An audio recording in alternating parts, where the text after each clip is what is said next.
Amerikada bitta robotga harbiy orden berilgani haqida eshitganmisiz?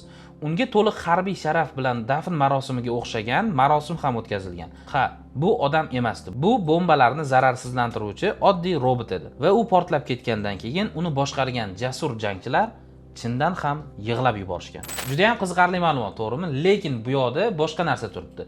Chunki sapyorlar biror bir agar bombani zararsizlantirish kerak bo'ladigan bo'lsa, ular o'zi to'g'ridan-to'g'ri birinchi marta borishmaydi.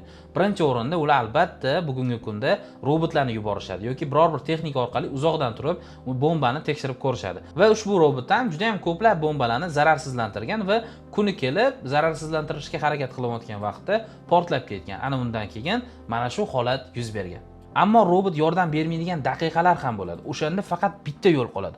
Og'ir po'lat kostyum kiyib bomba tomon yolg'iz yurish. Faqat bitta xato va bu oxirgisi bo'lishi mumkin. Bu kino emas, bu shunchaki kimningdir oddiy bir ish kuni. Agar siz ham shunaqa qiziqarli faktlar yoki bo'lmasa qiziqarli ma'lumotlar qiziqtiradigan bo'lsa, albatta sahifamizga obuna bo'ling va bizani kuzatib boring. Chunki keyingi videolar bundan ham qiziqarli ma'lumotlarni aytib o'tamiz.